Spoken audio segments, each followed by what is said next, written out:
আচ্ছা, এমন একটা নামাজের কথা কি ভাবা যায় যা কারো জীবনকে পুরোপুরি বদলে দিতে পারে? আজকে আমরা ঠিক তেমনই একটা গল্প শুনব। এমন এক গল্প যা আমাদের ভেতরটা নাড়িয়ে দেবে আর দেখাবে কিভাবে নামাজের ছোট্ট একটা ডাক সবকিছু পাল্টে দেওয়ার ক্ষমতা রাখে। তো চলুন গল্পের গভীরে যাওয়া যাক। আমাদের এই গল্পের নায়ক হল রাশেদ, গ্রামেরই এক সাধারণ যুবক। ওর জীবনের এই ঘটনাটার মধ্যে দিয়ে আমরা দেখব কিভাবে ঈমান আর গাফেলতির মধ্যেকার পার্থক্যটা আসলে খুবই সামান্য। রাশেদ নামে মুসলমান হলেও ওর জীবনে ইসলামের সবচেয়ে গুরুত্বপূর্ণ স্তম্ভ নামাজ সেটা কিন্তু ছিল না। মানে সে নিজেকে মুসলিম ভাবত ঠিকই, কিন্তু নামাজটা নিয়মিত পড়া আর হয়ে উঠত না। আর কারণগুলো সেগুলো আমাদের সবারই খুব চেনা। কখনো হয়তো বলতো, আরে সময় তো পাই না, আবার কখনো বলতো কাজের যে চাপ। এইসব ছোট ছোট অজুহাতগুলোই কিন্তু ওকে ওর আসল দায়িত্ব থেকে দূরে সরিয়ে রাখছিল। কিন্তু জীবনে মাঝে মাঝে এমন কিছু মুহূর্ত আসে যা সবকিছু ওলটপালট করে দেয়। রাশেদের জীবনেও ঠিক তেমনটাই ঘটল। একটা সাধারণ দিনেই এলো সেই অসাধারণ মুহূর্ত, যা ছিল ওর বদলে যাওয়ার শুরু। তো সেদিনও রাশেদ আর 10টা দিনের মতোই বাজার থেকে ফিরছিল, আর ঠিক তখনই চারপাশ শান্ত করে দিয়ে ভেসে এলো মাগরিবের আজানে সেই পরিচিত সুর। মুয়াজ্জিনের গলায় সেই শক্তিশালী ডাক, হাইয়া আলাস সালাহ, নামাজের জন্য এসো। এই ডাকটা যেন এবার শুধু কানে নয়, একেবারে ওর হৃদয়ে গিয়ে ধাক্কা দিল। রাশেদ হঠাৎ করে থমকে দাঁড়াল।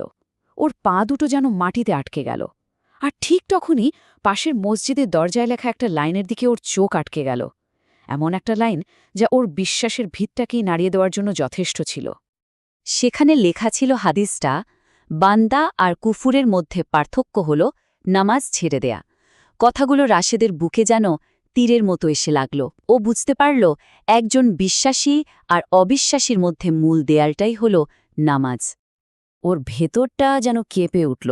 একটা প্রচণ্ড ঝড় শুরু হয়ে গেল। নিজেকেই নিজে প্রশ্ন করতে লাগল, যদি নামাজই আসল পার্থক্য হয়, তাহলে আমি কোথায় দাঁড়িয়ে আছি? আমি আসলে কে? নিজের সাথে এই বোঝাপড়াটা ওকে একটা নতুন পথের দিকে নিয়ে গেল। আর কোনো দ্বিধা না, কোনো অজুহাত না। এবার সে তার জীবনের সবচেয়ে জরুরি সিদ্ধান্তটা নিতে যাচ্ছিল। একটা অপরাধবোধ আর আবেগে ভরা মন নিয়ে রাশেদ মসজিদের ভেতরে পা রাখল। কতদিন পর, অনেক অনেক দিন পর সে আবার নামাজের জন্য তার সৃষ্টিকর্তার সামনে দাঁড়াল। আর যেই না সে মহান আল্লাহর সামনে মাথাটা নত করে সিজদায় গেল, অমনি ওর চোখ দিয়ে ঝরঝর করে পানি পড়তে শুরু করল। ঠিক সেই মুহূর্তে ইমামের তেলাওয়াতে ভেসে এলো আরও একটা হাদিস, যা ছিল রাশেদের জন্য আল্লাহর পক্ষ থেকে একটা বার্তার মতো। ইমাম তেলাওয়াত করছিলেন, কিয়ামতের দিন বান্দার কাছ থেকে প্রথম যেটার হিসাব নেওয়া হবে তা হলো তার নামাজ। এই কথাটা শোনার পর রাশেদের কাছে সবকিছু একদম পরিষ্কার হয়ে গেল। পরকালের সাফল্যের চাবিকাঠি তো এই নামাজই। নামাজই যদি ঠিক থাকে, তাহলে বাকি সবও ঠিক হয়ে যাবে।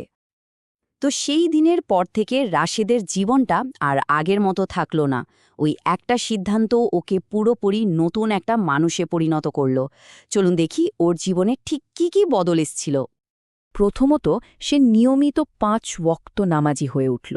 কিন্তু বদলটা শুধু এখানেই থেমে থাকেনি।